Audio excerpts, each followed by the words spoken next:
Hello, Leo Collective. Sun, Moon, Rising Leo. Leo Love Reading.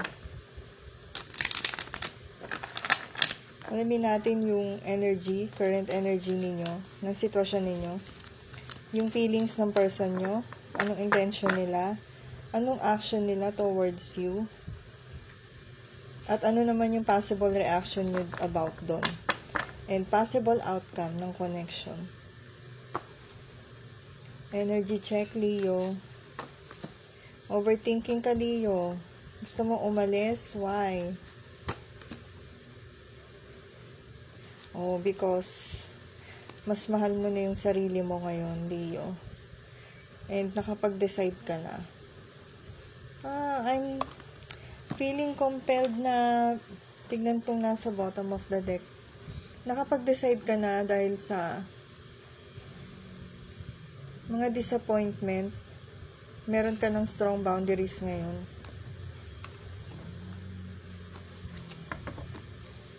So, energy check. Yung mga nag-overthink, gumagawa ng plano. Leo, yung iba sa inyo, meron kayong career growth na gustong mangyari. And part ito ng self-love na ginagawa ninyo sa sarili ninyo. Merong iba sa inyo na malakas yung feeling ng strong intuition, strong self-love na sa past sobrang opposite kayo nung kung ano kayo sa past. Marami kayong pagbabagong na experience.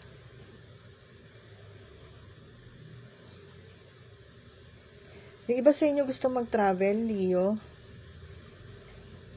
Yung iba naman sa inyo, yung iba sa inyo, walang enough na fund. Pero gusto kasing may puntahan or gawin. So, hindi pa nila magawa masyado.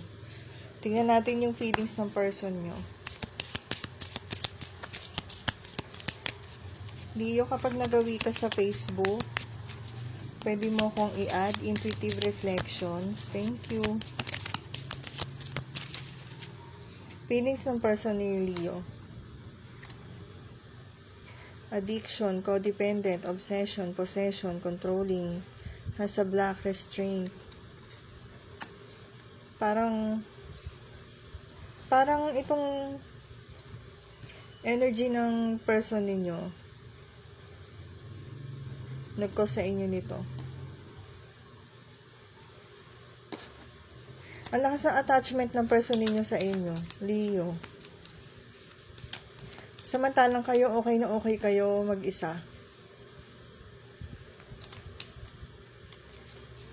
Leo, sa tarot card, ang katumbas nito ay the devil. Yung energy niya.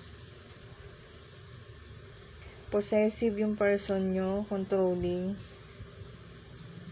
Ano yung intention nila sa inyo?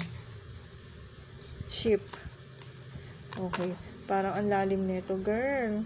Or, sorry guys. Ang intention nito, baka merong life path number 3 or number 10 sa inyo.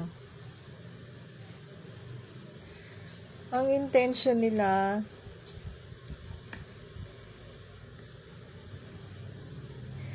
parang may gusto sila na ma-realize mo. Ganun yung nararamdaman ko dito. So, tingnan mo, kung babasahin mo yung mga nandito, parang ang sinasabi, yung nasisense ko dito na gusto ko ma-realize mo na ako yung kailangan mo. Ganun yung ang lakas ng pakiramdam.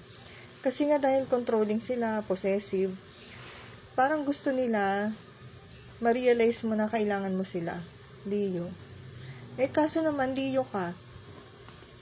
Dahil Leo ka, kayang-kaya mo naman na, di ba, ang Leo, ruler, sun, and yung heart.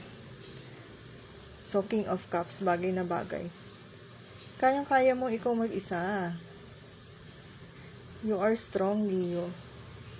Hindi mo kailangan ng tao na codependent sa'yo, na lagi na lang naka-rely sa'yo. Tignan natin yung action nila towards sa inyo, Leo.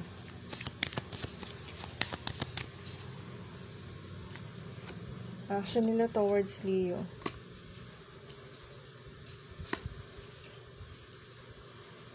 So, Leo, walang Leo, ganun pa rin ang tema ng action na balak nilang gawin.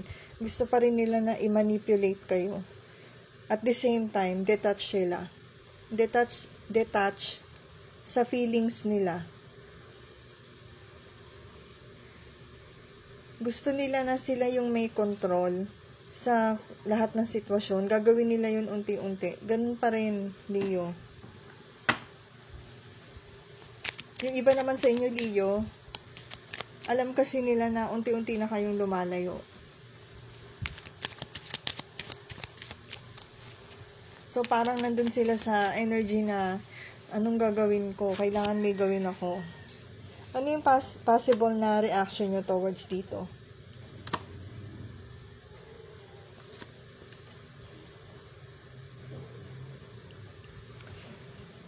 Ay, hindi yun talaga. Mahaba pasensya.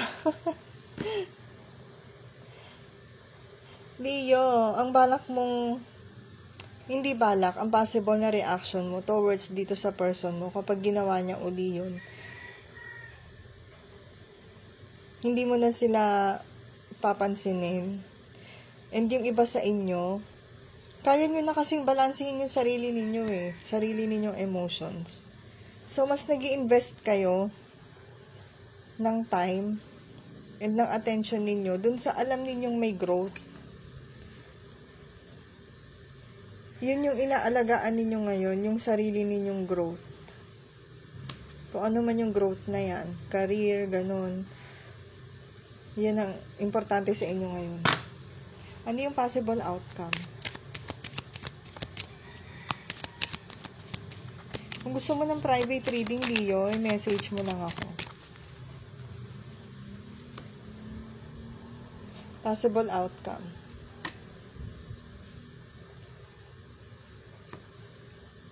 Wow, congrats, Leo. Leo. Leo, nakikita ko dito na alam mo kung paano nang protektahan at mag-set ng boundaries para sa protection mo sa physical and spiritually kung nasa spiritual path. And alam mo, na-guided ka ng universe dun sa mga actions na dapat mong gawin. So, hindi ka nag-aalala dito sa person mo. Nasisense ko nga dito, Leo, na yung iba sa inyo, hinahanap nyo or naghahanap kayo ng ibang mga bagong kaibigan. Mga bagong kakilala. Open na kayo. Open kayo makipagkilala sa mga bagong tao na pwede ninyong makilala. Kasi yung iba baka gusto ng mag-apply ng bagong trabaho, yung bagong environment, something about dun. And Leo, yung possible na outcome ng connection na to, ikaw lang yung nararamdaman ko dito eh. Sa huli, mas magiging masaya ka kasi alam mo yung direction na tatahakin mo. Alam mo yung mag-self-protect, mag-set ng boundaries para sa sarili mo. Okay, Leo, thank you for watching. Ito yung mga messages na para sa'yo.